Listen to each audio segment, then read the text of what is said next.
আসসালামু আলাইকুম।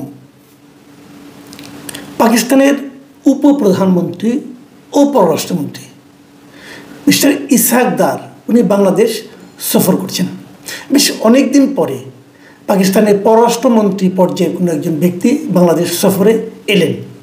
এটাকে অনেকে অনেকভাবে ব্যাখ্যা করছেন। পাকিস্তানের সঙ্গে আমাদের সম্পর্ক ভালো হচ্ছে, আমাদের সঙ্গে তাদের ব্যবসা বাণিজ্য ভালো হতে পারে, এই সমস্ত তিনি আলোচনা করছেন। এবং আমাদের নির্বাচন নিয়েও নাকি ওনাদের কিছু পর্যবেক্ষণ বলছেন। আমরা বুঝতে পারি না যে পাকিস্তান আমাদেরকে কী গণতন্ত্র শেখাবে। পাকিস্তানের সবচেয়ে জনপ্রিয় নেতা ইমরান খানকে যারা জেলের মধ্যে রেখে দিয়েছে, ইমরান খানের দল স্বতন্ত্র নির্বাচন করে যায় নাকি একক সংখ্যাগরিষ্ঠতা প্রায় সবচেয়ে বেশি আসন পেয়েছে। একক সংখ্যাগরিষ্ঠ হয়নি, কিন্তু সবচেয়ে বেশি আসন পেয়েছে। তো সেই দলের নেতাকে তারা জেলে হয়ে রেখেছে। এই হলো ওদের গণতন্ত্রের অবস্থা। তারা আমাদের গণতন্ত্র সম্পর্কে হয়তো সবক টবক দিবে, আমরা সেটা পেয়ে খুব আনন্দ অনুভব করব। যাই হোক, এগুলি হচ্ছে, বাট সেটা আমার আলোচনা না। আলোচনা হলো আজকে আমাদের পররাষ্ট্র উপদেষ্টার সঙ্গে পাকিস্তানের পররাষ্ট্রমন্ত্রীর একটা দ্বিপাক্ষিক বৈঠক হয়েছে। সেই বৈঠকের পর তারা কিছু আপনার সমঝোতা স্মারক, কিছু চুক্তি এগুলো করেছে আর কি, খুবই ইনসিগনিফিকেন্ট। এগুলো খুব যে একটা জরুরি, দেশের জন্য খুব একটা গুরুত্বপূর্ণ আমি তাও মনে করি না।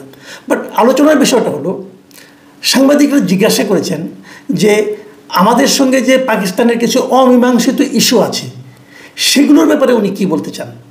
তো সেখানে ইসহাক দার একটা কথা বলেছেন যে কোনো অমীমাংসিত ইস্যু যেগুলো ছিল সেগুলো দুবার এগুলোর সমাধান হয়ে গেছে, দুইবার সমাধান হয়ে গেছে। কিন্তু ৭১ গণহত্যা, ক্ষমা চাওয়া, এই সমস্ত বিষয় নিয়ে নাকি দুইবার আমাদের সঙ্গে তাদের সমাধান হয়ে গেছে। কবে কবে সমাধান হলো? উনি বলেছেন যে ৭৪ সালে যখন জুলফিকার ভুট্টো প্রথমে দেশে আসেন, তখন আমাদের এখানে ক্ষমতায় ছিলেন শেখ মুজিবুর রহমান, বঙ্গবন্ধু শেখ মুজিবুর রহমান। ওনার সঙ্গে নাকি একবার তারা ক্ষমা টমা চেয়েছে, একবার সমাধান হয়েছে। আরেকবার সমাধান হয়েছে ২০০০ সালের শুরুতে। সেই সময়ে পারভেজ মোশাররফ এখানে এসেছিলেন এবং তিনি সেখানে এসে ২০০০ সালে এসে উনি নাকি খোলা মনে এই বিষয়টা সমাধান করে গেছেন। কী সমাধান করেছেন আমরা কিন্তু এখন ব্যাপারটা বুঝতে পারছি না, কী প্রবলেমগুলো কী। আমাদের পরবর্তী সময়ে ওই একই অনুষ্ঠানের পরে আর কি, যখন আমাদের ইয়েকে জিজ্ঞাসা করা হলো, আমাদের যে পররাষ্ট্র উপদেষ্টা তাকে যখন জিজ্ঞাসা করা হলো, তিনি কিন্তু পাকিস্তানের পররাষ্ট্রমন্ত্রীর বক্তব্যের সঙ্গে একমত হননি। এবং তিনি বলেছেন যে দুই দেশের অমীমাংসিত ইস্যু নিয়ে আগামী দিনে উভয় পক্ষই আলোচনা চালিয়ে যাবে, মানে কোনো সমাধান হয়েছে এটা উনি বলেননি। বরং উনি বলেছেন যে তিনটা বিষয় নিয়ে আমাদের মধ্যে অমীমাংসিত রয়ে গেছে, যে তিনটা বিষয়, সেগুলো নিয়ে আমরা উভয় পক্ষে বলেছি এগুলো আমাদের সমাধান করতে হবে। দেখুন, একটাই মিটিং, এক জায়গায় আলোচনা, এবং সেই আলোচনার পর ওদের পররাষ্ট্রমন্ত্রী বলল সমাধান হয়ে গেছে আগেই। যেহেতু আগেই সমাধান হয়েছে, নিশ্চয়ই আবার কোনো আলাপ হয় নাই। কিন্তু আমাদের পররাষ্ট্র সচিব বলছে এটা নিয়ে আমরা দুপক্ষে আলোচনা করেছি এবং বলছি সমাধান করতে হবে। একই ঘটনা, কিন্তু দুজন দু কথা বলছেন। অর্থটা কি? অর্থটা হলো, আমরা যেটা বুঝতে পারি, আমাদের পররাষ্ট্র সচিব আমাদের সাংবাদিকদেরকে একটা সান্ত্বনা বাণী শোনাচ্ছেন যে সমাধান হবে, আলোচনা হবে, আর ওরা বলছে সমাধান হয়েছে, মানে ওরা কোনো আলোচনাই করবে না। এখন প্রশ্নটা হলো, আমাদের সঙ্গে তাদের অমীমাংসিত ইস্যুগুলি কী? তিনটা ইস্যু নিয়ে আমরা আলোচনা করছি। তিনটা ইস্যু আমরা বলছি তারা এগুলি কোনো গুরুত্ব দিচ্ছে না। ১ নম্বর ইস্যু হলো ক্ষতিপূরণের ইস্যু। আমাদের সঙ্গে তাদের ক্ষতিপূরণের একটা ব্যাপার আছে।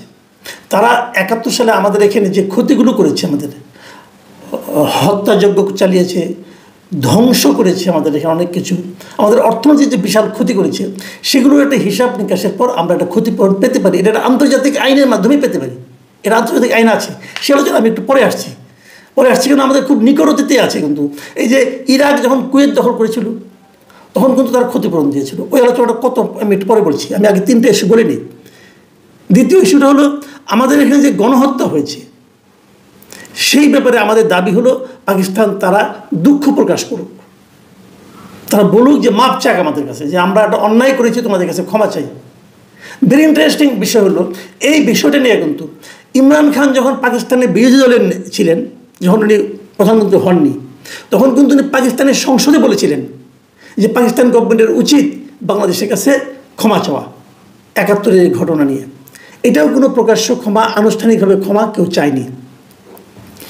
৩ নম্বর হলো যে আমাদের এখানে পাকিস্তানের অনেক নাগরিক আটকা পড়ে আছে, যে বিহারি, আমরা বলি না যে বিহারি ক্যাম্প আছে একটা মোহাম্মদপুরে, আরও আরেক জায়গায় সৈয়দপুরে বোধহয় এরকম একটা আছে, যে প্রচুর পাকিস্তানি কিন্তু আমাদের এখানে আটকা আছে, যারা পাকিস্তানে ফেরত যেতে চায় কিন্তু যেতে পারেনি, যারা বাংলাদেশের নাগরিকত্বও গ্রহণ করেনি এখন পর্যন্ত, কিন্তু আমাদের এখানে বসবাস করছে। তো তারা তো পাকিস্তানি নাগরিক, তাদেরকে পাকিস্তান গভর্নমেন্ট ফেরত নেবে এই দাবিটা আমরা করছি। তারা তো আমাদের নাগরিক না।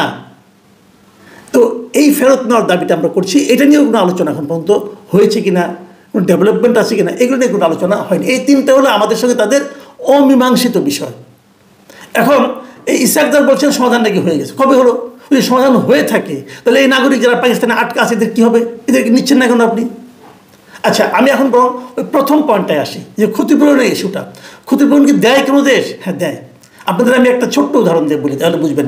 1990-91 সালে ইরাক কুয়েতে একটা যুদ্ধ হয়েছিল। সেই যুদ্ধে ইরাক কিন্তু কুয়েতকে দখল করে ফেলেছিল অনেকটা জায়গায়, এবং তারপর কিন্তু সেই যুদ্ধ তাদেরকে সরে যেতে হয়েছিল। ওটা নিয়ে পরে মধ্যপ্রাচ্যে বিশাল একটা যুদ্ধ কিন্তু হয়েছিল।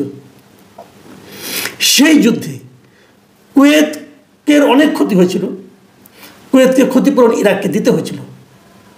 কত ক্ষতিপূরণ দিতে হয়েছিল? $52.4 বিলিয়ন। $52.4 বিলিয়ন ক্ষতিপূরণ ইরাককে দিতে হয়েছিল কুয়েতকে, এবং সেটা তারা তাদের তেল বিক্রি করে ধাপে ধাপে দিয়েছে। ইরাক কিন্তু এর মধ্যে যুদ্ধ বিধ্বস্ত দেশ হয়ে গিয়েছিল, আগের অবস্থা ইরাকের ছিল না, কিন্তু তারপরেও তাদের সেই ক্ষতিপূরণ দিতে তারা বাধ্য হয়েছিল, এবং 2022 সালের ফেব্রুয়ারিতে এসে তাদের সেই ক্ষতিপূরণ দেওয়াটা সমাপ্ত হয়েছিল, এবং সেই ক্ষতিপূরণ তাদেরকে দিতে হয়েছিল জাতিসংঘের মাধ্যমে। সেই 80 সালে যুদ্ধ হয়েছে, কিন্তু 90 সালে যুদ্ধ হয়েছে। 90 থেকে শুরু করে ধাপে ধাপে দিতে দিতে 2022 সালে এসে তারা সেই ক্ষতিপূরণটা সমাপ্ত করতে পেরেছে। মানে 32 বছর লেগেছে ক্ষতিপূরণটা দেওয়া। আর বাংলাদেশের সঙ্গে ক্ষতি কত হয়েছিল আমরা যদি ওই সময়টা হিসাব করি, ইরানের ক্ষতি হিসাবে জাতিসংঘ করেছিল। তো আমরা জাতিসংঘকে আহ্বান করলেই পারি, তারা দেখুক কত ক্ষতি হয়েছিল। কিন্তু আমাদের একটা হিসাব আছে। বঙ্গবন্ধু যখন দায়িত্বে ছিলেন স্বাধীনতার পর, তখন উনি একটা ক্ষতির হিসাব করেছিলেন। উনি উনি আমাদের যারা এক্সপার্ট ছিল তাদেরকে দিয়ে একটা ক্ষতির হিসাব উনি করিয়েছিলেন। সেই ক্ষতির পরিমাণটা ছিল $30 বিলিয়ন সমপরিমাণ। $30 বিলিয়ন সমপরিমাণ। এবং সেই ক্ষতি আমি যদি ওই 1972-এর ওই সময়ের যে ক্ষতিটা $30 বিলিয়ন, সেটাকে যদি আজকের হিসাবে করি, এই যে মুদ্রাস্ফীতি, তারপরে সুদ, এই সবগুলো মিলিয়ে যদি ধরি, তাহলে সেটা দাঁড়ায় $400 থেকে $500 বিলিয়ন। তাহলে আমরা মিনিমাম $400 বিলিয়ন পাকিস্তানের কাছে ক্ষতিপূরণ হিসাবে দাবি করতে পারি। এবং যদি পাকিস্তান বলেন এত টাকা ক্ষতি হয় নাই, তো ঠিক আছে, তাহলে আপনি জাতিসংঘের কাছে যান, জাতিসংঘে একটা নিরপেক্ষ তদন্ত করুক, নিরপেক্ষ হিসাব করুক, করে বলুক কত টাকা ক্ষতি হয়েছে। কিন্তু আপনি তো ক্ষতি করেছেন, আমার ক্ষতি করেননি। আমার এখানে আপনার সেতু ভাঙছেন, রেললাইন, বিদ্যুৎ কেন্দ্র, শিল্প কারখানাকে সব আপনি ধ্বংস করে দিয়েছেন। 9 মাসের যুদ্ধে আপনি কিছুই রাখেননি। আপনাদের যুদ্ধের সময় তো পাকিস্তানরা তো এই দেশে একটা পোড়া মাটির ফর্মুলা নিয়েছিল, যে খালি পুরো মাটি থাকবে, সব আগুন দিয়ে জ্বালিয়ে দেবে। আপনারা তো এই ফর্মুলায় যুদ্ধ করেছেন, তাহলে ক্ষতিপূরণ দেবেন না?